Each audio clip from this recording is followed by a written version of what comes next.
Hola a todos, bienvenidos a nuestro canal. Estamos aquí con J-Mike. J-Mike. Velkommen til kanalen. Okay. Velkommen til kanalen. Skal vi snakke dansk? Vi kan sagtens snakke dansk. Nej, tak. ¿Entiendes un poco de español? ¿Entiendes un poco? Un poquito. Un poquito. Por eso, porque estoy llevando... No habla español. No hablas español. Pero ¿me entiendes? No. Ok. No habla.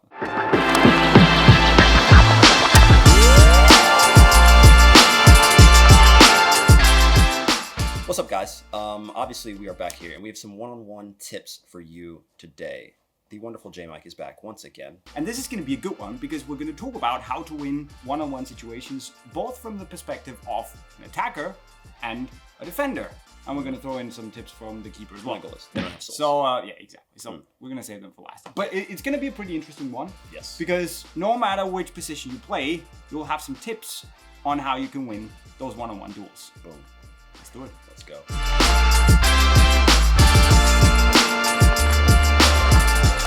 All right, guys, so to start this video off, what we want to do is make it very simple. We're going to start on the attacking end, and we're going to bring it over here to J-Mike, who's going to explain defensive thought and defensive state of mind. Let's start at the beginning. Will, you're Yes. attacking, I'm defending. Poor Jay. Bad situation to be in with Will Yes. John ahead of you. Anyways, you get the ball. Okay, yes, You're coming towards me. yes. What do? So in an ideal situation, guys, you want to take your first touch forward, straight at the defender, or into the space where you think you want to go. From there, then you can actually decide what to do. So the very first thing is take a good first touch and take it forward at pace with speed. If you understand that principle in first step alone, that if you build up speed, a little feint, a little movement this way or that way, and you know you're in trouble, right? Because if you're backing up and you're running forward at full speed, you don't even need a step over, you don't need a trick. They're great and they may add things, but you know that's trouble if you get that point. But look, some of the best dribblers out there, they don't use tricks. They don't use step overs. They only use the timing, the momentum, and they use the body feints. You want to show players to an area where they're not dangerous, right? Of course, that could be both outside or inside, depending on how you're tactically set up. But typically, you would show them outside because that's away And from hopefully to their weak foot, if that's also an option. that would be nice, Yeah. right? Because that means that they're less of a threat, less of an immediate threat. And as long as I'm closing you down, as long as I'm containing you, you're not in danger right there. We've given you pretty much your simple steps. You take a good touch in, you make sure you do your move with enough space in between you and the defender. And then the last and final point is you have to explode. The whole point is to do this in as little amount of energy as possible. Come in, speed, move, gone. Now I have my cross or I have my shot. That's it. That's the formula for a good one-on-one on the attacking side. When you're grounded, you have all your weight on that foot in the ground. That's when you make your move. Sure. You can't just go out and spot it right away. When it takes practice. But as you go, if you train this with your friends, you'll be able to spot that moment when the attacker has his exploding Foot leg in the down to ground. go that way. Yeah. First leg, boom, in the ground. That's when you strike. Right.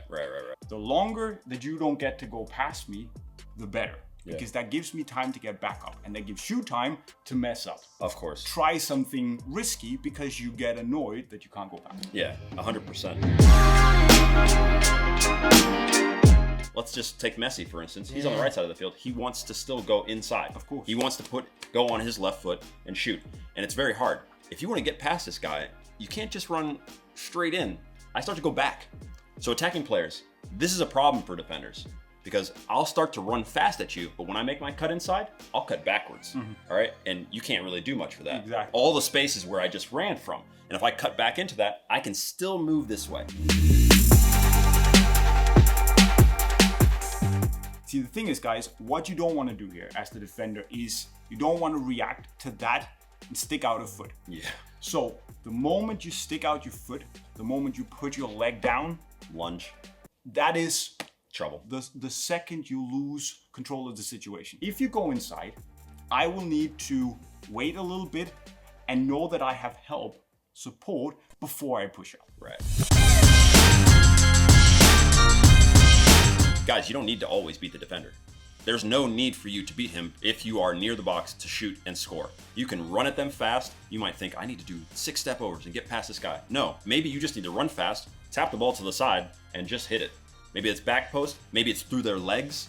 All those things are available to you. And so defenders, they understand they have to be smart, they need to cover some space, but you might not need to beat him. And if he's faster than you, I would suggest you don't try and beat him. Be aware of what's happening behind you. Call for backup. So always stay alert. Just because you've closed him down doesn't mean you've won. Right. Because someone else is going to come at you. Totally. So there are two sides of it. Just remember, guys, stay calm as a defender because time is on your side. The more you contain, the more you slow the attacker down, the longer you have to get the backup. And as long as he's not a direct threat to the goal, you're doing a good job. Yeah, I can't force you to challenge me, and if I can't do that, you probably can't get much out of it. So summing up for attackers. So summing it up for attackers, take your first touch right in front of you, good first touch with pace and speed. Next, all we've got to do is decide what sort of move we want to make. By the time we get up to the defender, after we do the move, we want to explode and have a decision. That's either a pass, a cross, or a shoot, or a shot. That's it. Train against a cone, against it, the same action over and over again, and then in the game, it'll happen just like that.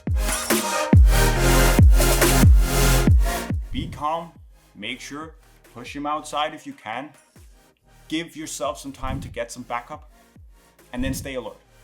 That's it. Yeah. Don't lunge, rush into things, go for the tackle unless you're sure there's an opening and that you're not screwed if he goes past you. If you go into the box, it's very important that at some point you make the tackle. Totally. You have to. Yeah. Because otherwise he's going to score. Yeah, there's no way around it. Make sure you guys use your body in here.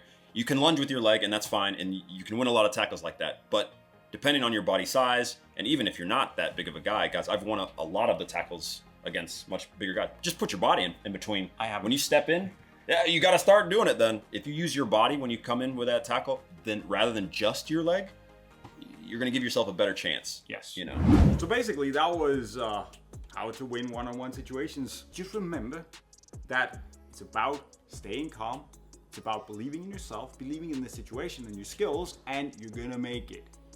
Totally. Don't overthink anything when you're going 1v1. That's it. If you can snap, and obviously in training, the more you guys can do those things over and over and over again in the game, it just, boom. You get it, do it. Don't second guess yourself. Go and do it. So that's the vid, guys. GOLUREMI.com. Subscribe, the playlist, everything we've got down below in the link. If you want to check out, of course, and you do, more from J-Mike and Unisport, all that stuff, please go right over there. And we will see you guys later. Signing off, cheers. Peace.